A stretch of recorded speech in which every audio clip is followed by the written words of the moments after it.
اگر تم خامند ہو تو بیوی کے لیے رحمت بن جاؤ، بیوی ہو تو خامند کے لیے رحمت بن جاؤ، ایک دوسرے کو عزت دو، ہاتھ اٹھانا، گالیاں دینا، یہ کہاں کی انسانیت ہے؟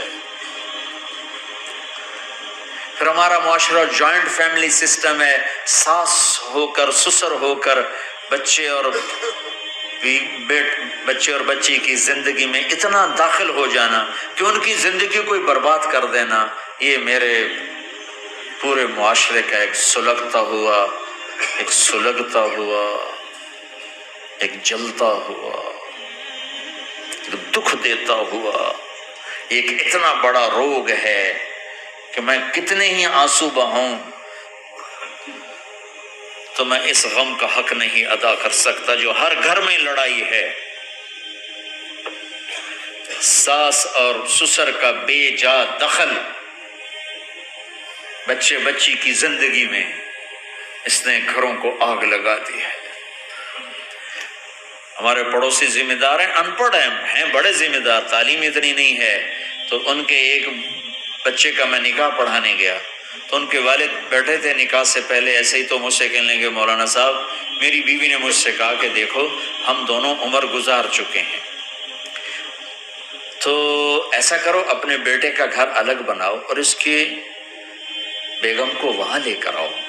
اگر یہاں لے کر آؤ گے تو ہم دونوں کہیں ان کی زندگی خراب نہ کر بیٹھے اور ان کی زندگی میں دخل دے کر کہیں ان کی زندگی کو تنگ نہ کر دیں، میرے بیٹے کا الگ گھر بنا، وہاں اس کی بیگم لوگ کے لیے لے کر آ تاکہ ہم ان کی زندگی میں داخل نہ ہو سکے۔ میں حیران ہو کر ان کو دیکھ رہا کہ ان پڑھ باپ، ان پڑھ ماں، اور اتنی اعلیٰ درجے کی بات۔ اب ہر آدمی میں یہ سخت نہیں کہ اپنے بیٹے کے لیے الگ گھر بنائے، یہ تو ہمت ہے کہ ان میں دخل دینا چھوڑ دے، کہ خامند سے زیادہ خامند کے ماں باپ اس کی بیوی پہ حق جتا رہے ہوں، یہ میرے نبی کی معاشرت نہیں ہے۔ میں دکھ سے کہہ رہا ہوں، اب محسوس نہ فرمائیں، کوئی عورت ساس ہے تو محسوس نہ کرے، کوئی سسر بیٹھے محسوس نہ کریں، میں درد بھری فریاد کہہ رہا، یہ میرے معاشرے کا سلگتا ہوا ایک مسئلہ ہے، ایک گہرا داغ ہے جس نے زندگیوں کو تباہ و برباد کر کے رکھ دیا ہے۔ کہیں اس کو الٹ بھی ہوتا ہے کہ آنے والی لڑکی ایسی بدتمیزی کرتی ہے کہ اس کے خامند کے ماں باپ کو بے عزت کر کے رکھ دیتی ہے، رشتہ داروں سے توڑ کے رکھ دیتی ہے، یہ کیسز بھی ہیں لیکن یہ تھوڑے ہیں، یہ دوسرے والے زیادہ ہیں۔ میں اپنے نبی کی معاشرت بتانا چاہتا کہ میرے نبی کی زندگی میں محبت کے سوا کچھ نہ تھا، کل کائنات کے نبی ہیں۔ اور حضرت عائشہ سے کہہ رہے عائشہ دوڑ لگائیں، عائشہ دوڑ لگائیں، کوئی وہاں کہہ سکتا ہے، کوئی مولانا کہہ سکتا بیوی سے آؤ بیگم دوڑ، تمہارے کو گاڑی نکل تسی دوڑنا کتنے،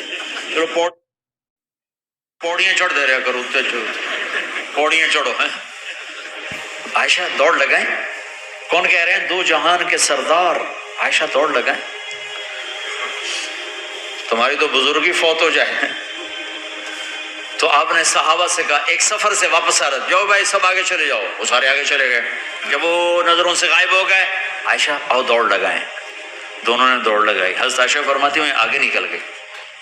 کچھ سال گزر گئے تو میں ذرا موٹی ہو گئی، تو ایک سفر سے واپس آ رہے تھے، آپ نے کہا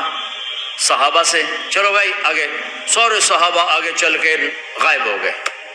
کوئی نظر نہیں آ رہا، تو پھر آپ نے کہا عائشہ دوڑ لگائیں، عائشہ لگائیں، کہا ہم نے لگائی تو میں ذرا موٹی ہو گئی تھی، تو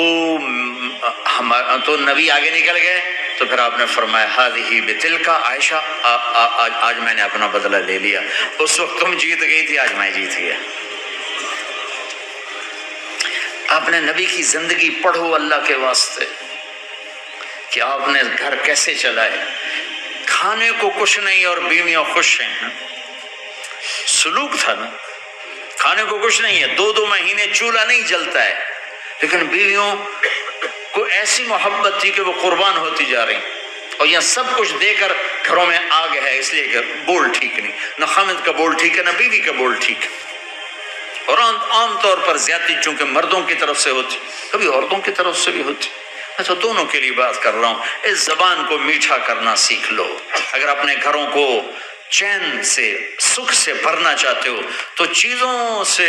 نہیں آئے گا، تمہارے سلوک سے، بیہیویئر سے آئے گا۔ اپنے سلوک اچھے کرو، اپنے رویے اچھے کرو۔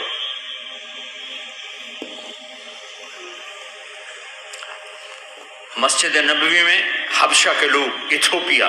وہ کر رہے تھے چھوٹے چھوٹے خنجر، اس کے ساتھ نا وہ رقص کر رہے تھے۔ تو حضرت عائشہ کے کان میں آواز پڑی کہ یا رسول اللہ میں نے دیکھنا ہے۔ تو کوئی ہمارے جیسا ہوتا کہتا تو لایا نہیں کرتی، فضول کام دیکھتی، تو نبی کی بیوی کو چل بیٹھ قرآن پڑھ، چل مصلی پہ بیٹھ جا، چل تسبیح پڑھ۔